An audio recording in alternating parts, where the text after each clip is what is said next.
Now, it's been described as the most ferocious storm to hit the American state of Louisiana since the 1850s. Hurricane Ida roaring across the region and battering its residents, leaving death and destruction in its path.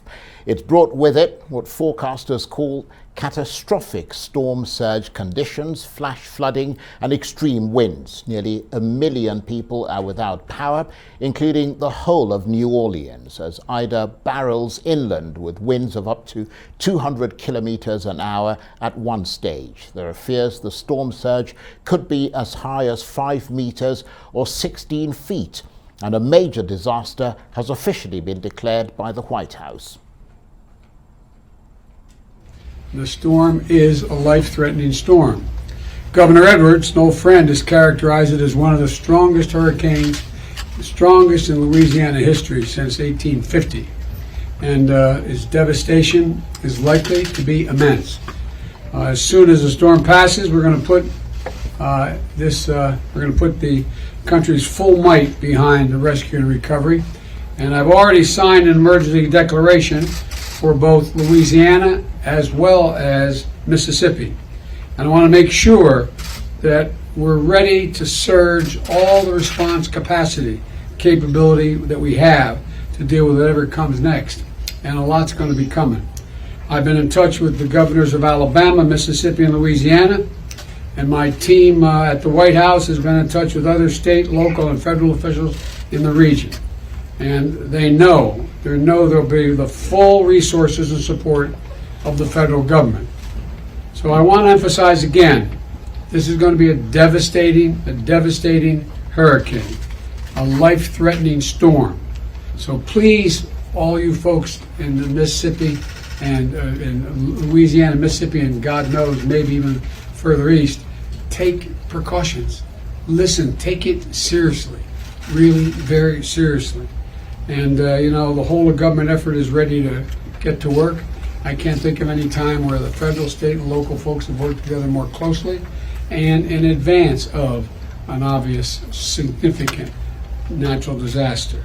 And folks, we're going to be here. We're going to be here to help the Gulf region get back on its feet as quickly as possible, as long as it takes. So thank you. And may God protect those in the path of the storm, and God willing, we'll get through this sooner than later. But don't kid yourself. This is going to take a lot of resources, a little bit of luck, and as my grandfather would say, the grace of God and the goodwill of the neighbors.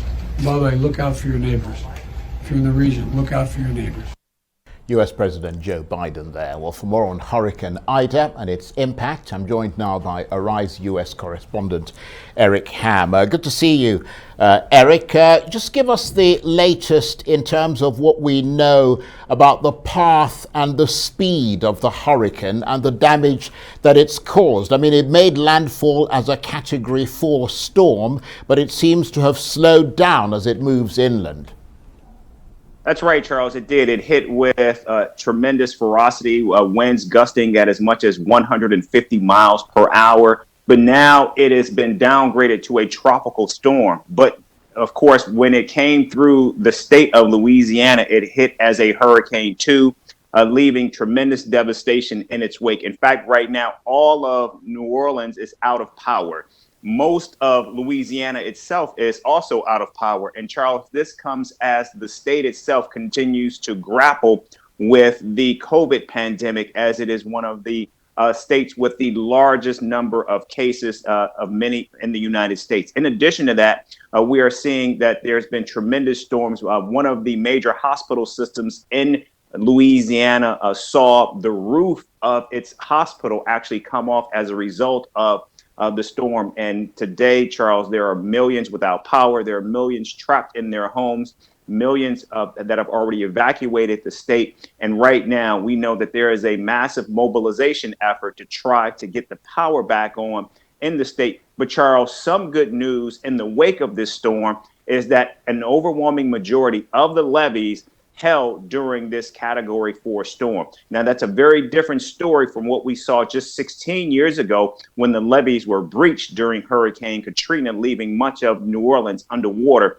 But this time, clearly, those levees held, staving off tremendous destruction and damage across the city. Update, Eric. I wanted to get to those levees a bit later because you made a very important point there, absolutely crucial in keeping away those storms. But I mean, the flooding and so on and so forth. But I mean, there are still warnings of life-threatening floods. I mean, what's the situation now? Right, Charles, even though much of the damage is done in Louisiana, and right now, just so we're clear, the storm, while it has dissipated some in Louisiana, there is still a tropical storm, Charles, that is coursing through the South, heading its way towards the east. And so right now, we're seeing flash flooding occurring in places in Louisiana, Mississippi, and places in Alabama as well because of the massive rainfall that continues to occur as a result of the storm, even though now it's just a tropical storm.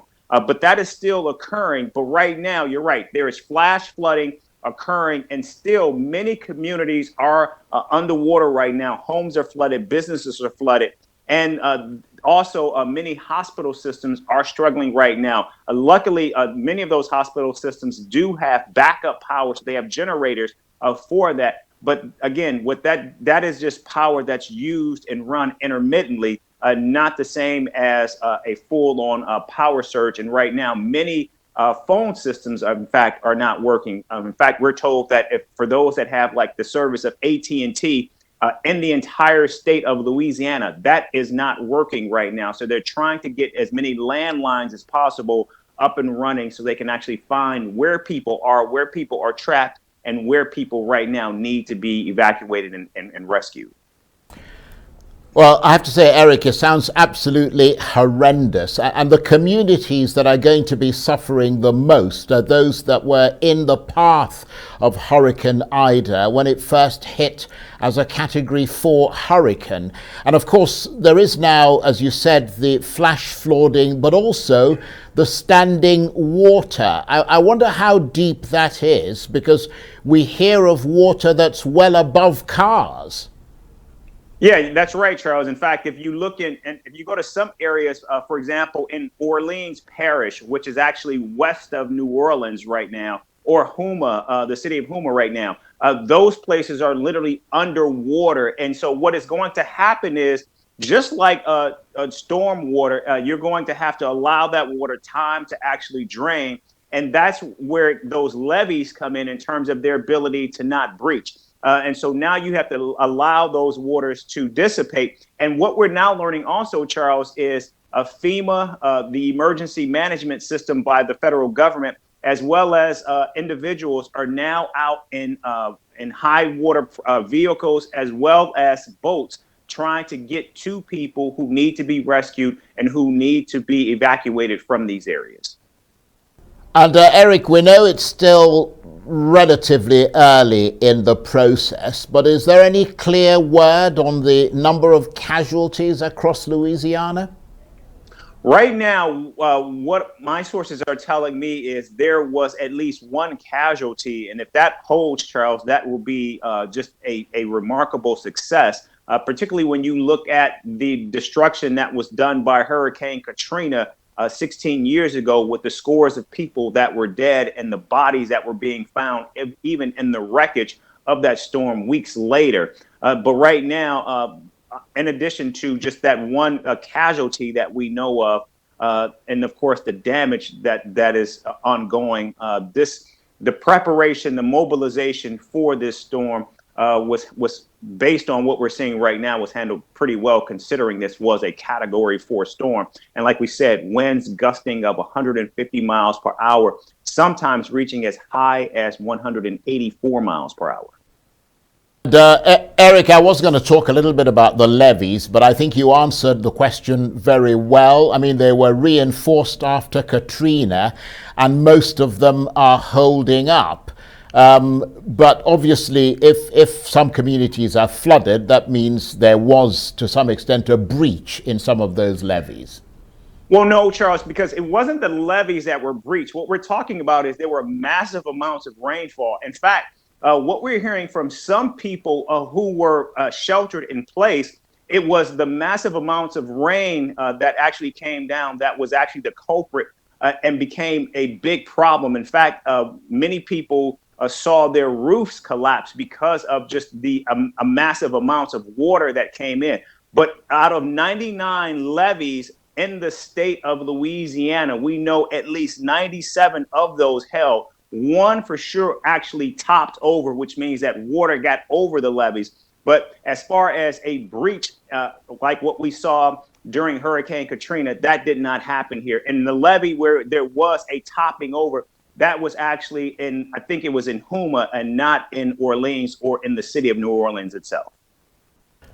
And Eric, of course, you've had a lot of experience reporting about various issues, from politics to things like hurricanes. I mean, you've seen hurricanes before, have you? It's still awesome and impressive, is it?